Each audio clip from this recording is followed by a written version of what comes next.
Bismillahirrahmanirrahim. Assalamu alaikum student. I am Miss Ifra, your computer teacher. Today's my lecture is on your chapter number 3, flowcharts and programs. In this chapter we discuss about the uses of flowcharts in computers, and how flowcharts are used and what are the symbols used to flowcharts. Let's start it. Basically, what is flowcharts? Basically, flowchart indicates the flow of your problem. These steps include in your problems. Flow chart क्या होता है? Flow chart आपके बताता है कि जो आप problem solve कर रहे हैं अपने कंप्यूटर सिस्टम में या किसी भी थ्रू, तो उसका फ़्लो कैसा होगा. उसका first step, second step, third step, उन फ्लोज को बेसिकली रिप्रेजेंट करने के लिए, उन फ्लो ऑफ स्टेप्स को रिप्रेजेंट करने के लिए फ्लो चार्ट्स यूज़ किए जाते हैं. So let's start. In a computer, a set of instruction is implemented to arrive a specific result. A computer program is formed of several set of instruction or algorithm. Now, what is algorithm? There is new terminology introduced in your chapter, that is algorithm. What is algorithm? Algorithm क्या होता है? Algorithm होता है वो steps जो आप किसी भी प्रॉब्लम को सॉल्व करने के लिए या तो रिटर्न लिखते हैं या तो अपने माइंड में सेट करने के लिए लिखते हैं. फॉर एग्जांपल, अगर आपने मैथ्स का कोई भी फॉर्मूला, कोई भी क्वेश्चन सॉल्व करना है, लाइक अगर आपने बॉड मास का रूल ही सॉल्व करना है, तो आप क्या करेंगे? अपने माइंड में उसके स्टेप्स सेट कर लेंगे कि फर्स्ट स्टेप पे आपने ब्रैकेट को सॉल्व करना है, सेकंड में divide, then multiplication, then addition and then subtraction. आप अपने माइंड में उसके स्टेप्स कर लेते हैं. इन स्टेप्स को अगर आप रिटन फॉर्म में भी लिख लें या माइंड में सेट कर लें, इस फॉर्म को ऑलगोरिथम कहते हैं. आपने स्टेप बाय स्टेप किसी भी प्रॉब्लम को सॉल्व करने का तरीका लिख लें ऑर्डर में, 1 2 3, तो उसको ऑलगोरिथम कहते हैं. Next is flow chart. Flow chart क्या होता है? बेसिकली फ्लो चार्ट क्या होता है? ऑलगोरिथम को हम जब ग्राफिकल रिप्रेजेंट ड्राइंग की फॉर्म में कन्वर्ट करते हैं, यानी कि जो प्रॉब्लम सॉल्व करने के लिए हमने स्टेप्स लिखे होते हैं उनको हम जब ग्राफिकल रिप्रेजेंटेशन में कन्वर्ट कर देते हैं, उन स्टेप्स को, उसको कहते हैं फ्लो चार्ट. अब फ्लो चार्ट हमें क्या क्या इन्फॉर्मेशन देता है? जब हम फ्लो चार्ट बनाते हैं तो उनसे हम क्या क्या चीज़ें इन्फॉर्मेशन हमें मिलती है. बेसिकली फर्स्ट वो कन्वे करता है सीक्वेंस, कि किसी भी प्रॉब्लम को सॉल्व करने का सीक्वेंस क्या, उसका फर्स्ट स्टेप क्या है, सेकंड स्टेप क्या है, थर्ड स्टेप क्या है. बेसिकली फ्लो चार्ट हमें फर्स्टली वो बताता है. फिर वो हमें बताता है कि इस प्रॉब्लम को सॉल्व करने के लिए कौन कौन से स्टेप्स इन्वॉल्व है. आपने कब कौन सा साइन यूज़ करना है, कब कौन सा प्लस करना है, कब माइनस करना है. So next tips, processing of data, कि आपकी प्रॉब्लम कब सॉल्व हो रही है. डिफरेंट कंडीशंस, के आपने अगर डिफरेंट टाइम पे डिफरेंट फार्मूलाज लगाने हैं तो वो कब कब लगेंगे. स्टेप ऑफ रेपिटेड, मतलब आपने कितनी बार उसको स्टेप्स को रिपीट करना है. फ्लो चार्ट आपको ये भी बताता है. Next is standard flow chart samples, के फ्लो चार्ट्स के बेसिकली बेसिक सैम्पल्स कौन कौन से होते हैं जो किसी भी फ्लो चार्ट में इंक्लूड होते हैं. फर्स्ट जो होता है वो स्टार्ट एंड स्टॉप सिंबल होता है, कि स्टार्ट पे हम कौन सा सिंबल यूज़ करेंगे, स्टॉप पे. सो स्टार्ट पे ये वाला सिंबल यूज़ होता है और स्टॉप पे भी यही वाला से यूज़ होता है. Next is input and output symbol, मतलब कि अगर हमने एंटर करना है, फॉर एग्जांपल हम कहना चाहते हैं कि r इज़ इक्वल्स टू 12, तो हमने इनपुट करना है, ऑब्वियसली कोई नंबर इनपुट करना है, तो इनपुट के लिए ये यूज़ होगा. और जब सॉल्व करने के बाद, मतलब आंसर आने के लिए हमारे पास जो बॉक्स यूज़ होगा वो भी यही बॉक्स यूज़ होगा. Next is flow lines. Basically हमने कनेक्ट करना होता है, ऑब्वियसली बॉक्सेस के साथ कनेक्ट करना होता है, तो कनेक्ट करने के लिए हमें जो लाइंस यूज़ होते हैं वो एरोज़ यूज़ होते हैं.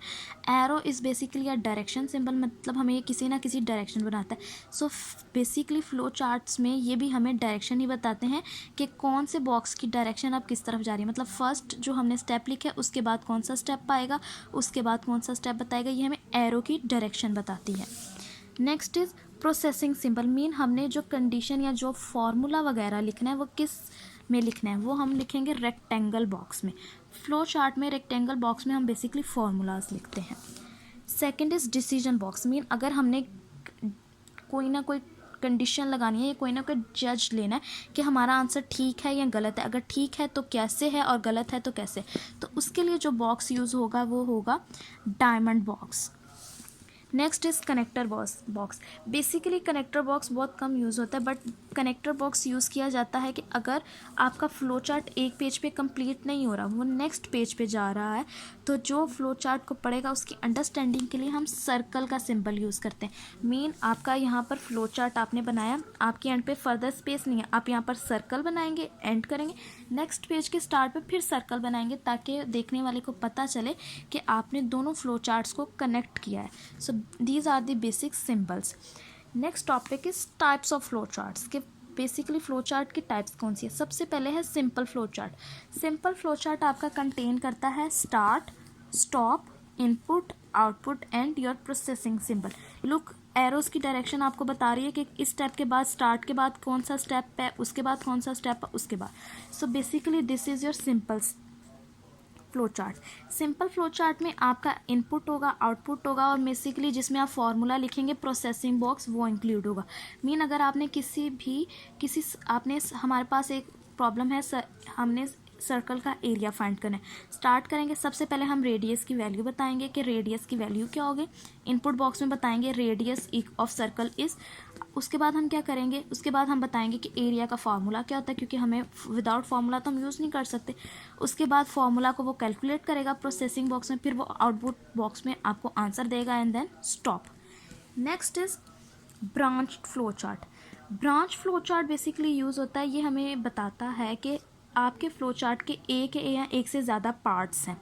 ओके, ब्रांच लाइक आपने सिंपल में देखा है, सिंपल की डायरेक्शन बिल्कुल सेम है, लेकिन ब्रांच फ्लो चार्ट में एक या एक से ज़्यादा पार्ट्स होते हैं। So let discuss this is a branch flow chart. देखिए, एक तो ये स्ट्रेट फॉरवर्ड में जा रहा है, लेकिन सेंटर से इंटरप्ट होके एरो डायरेक्शन चेंज हो रही है कि इसके अलावा एक ये भी पाथ है आपके फ्लो चार्ट का। So this is your branch flow chart. हमारे पास यहाँ एक प्रॉब्लम है कि अगर हमने गेम्स खेलनी है, लेकिन हम डिसाइड नहीं करें इनसाइड खेलें या आउटसाइड, तो उसके लिए पहले हम कंडीशन यूज़ करेंगे। बेसिकली ब्रांच फ्लो चार्ट ज़्यादातर कंडीशंस के लिए बनाए जाते हैं। कंडीशन करेंगे कि अगर बारिश हो रही है तो हम क्या करेंगे, कंप्यूटर गेम खेलेंगे, लेकिन अगर नहीं हो रही तो हम बाहर जाकर कोई क्रिकेट, बैडमिंटन, फुटबॉल खेलेंगे। So this is your path, basically this is your branch flow chart. Next flow chart is your looping flow chart. Looping flow chart basically use होता है कि हम चाहते हैं कि हमारा जो प्रॉब्लम है वो कितने टाइम रिपीट होगी, वो उसका कितना टाइम हम उस आंसर को रिपीट करेंगे, तो उसके लिए लूपिंग फ्लो चार्ट यूज़ होता है। So looping mean repetition. Look, there is a chart, it is a branch chart also, but it is also a looping chart. Mean देखें, इसमें देखें आप, एरो पहले तो डाउन जा रहा है, लेकिन यहाँ से फिर वो कनेक्ट होकर वापस ऊपर जा रहा है। मीन वो रिपीट हो रहा है कि आप आंसर को बार बार रिपीट करें। So this is your looping chart. इसमें हमारे पास प्रॉब्लम है कि हम डिफरेंट स्टूडेंट्स के मार्क्स चेक करेंगे कि सबसे लार्जेस्ट मार्क्स से ज़्यादा किसके लिस्ट में कितने स्टूडेंट्स के मार्क्स लार्जेस्ट मार्क्स से ज़्यादा हैं। सो स्टार्ट करेंगे, इनपुट बॉक्स में हमने कोई ना कोई ऑब्टेन मार्क्स एंटर किए। फिर हम प्रोसेसिंग में एक तरह से हम एक फार्मूला लगा देंगे कि चेक करें कि जो हमारे पास लार्जेस्ट मार्क्स हैं वो फर्स्ट मार्क्स के इक्वल है। अगर तो वो इक्वल है तो आपने क्या, any other number in the list, कि अगर लिस्ट में कोई और नंबर है, यस है तो फिर नीचे आ जाए, नहीं है तो वो क्या होगा, ब्रांच पार्ट से दूसरी तरफ चला जाएगा। मतलब कि वो लिस्ट में है ही नहीं, तो वो आउटपुट में कह देगा कि नंबर लार्जेस्ट है और स्टॉप कर देगा। लेकिन अगर है, फिर वो क्या करेगा, फिर वो चेक करेगा कि जो नंबर है वो स्मॉलर है लार्जेस्ट नंबर से, मीन जो हमने लार्जेस्ट नंबर एंटर किया उससे छोटा है, यस, फिर वो इक्वल टू करेगा, फिर उसको रिपीट करेगा। मीन हम जब तक हमें लार्जेस्ट नंबर नहीं मिल जाता हम उसको रिपीट करते रहेंगे। सो जब लार्जेस्ट नंबर मिल जाएगा तब एंड होगा। This is your looping flow chart. Next is program. Program क्या होता है, हमने ऑल्गोरिथम पढ़ा, फ्लो चार्ट पढ़ा, अब है program. Algorithm are finally written in a programming language. Basically programming language क्या होती है, प्रोग्रामिंग लैंग्वेज वो होती है जिसमें हम डिफरेंट सॉफ्टवेयर को बनाने के लिए यूज़ करते हैं। ये एक प्रॉपर प्री डिफाइंड, मतलब इसमें सम रूल्स यूज़ किए जाते हैं। An algorithm written in a programming language and executed by computer is called computer program. जो ऑल्गोरिथम हमने सिंपल इंग्लिश फॉर्म में लिखे थे, जब हम उसको प्रोग्राम्स में कन्वर्ट करते हैं मीन कंप्यूटर लैंग्वेज में कन्वर्ट करते हैं तो वो कंप्यूटर प्रोग्राम्स बन जाते हैं। अब यहाँ पर डिफरेंट लैंग्वेजेस हैं, मतलब डिफरेंट टाइप ऑफ लैंग्वेजेस हैं जो यूज़ की जाती हैं प्रोग्राम लिखने के लिए।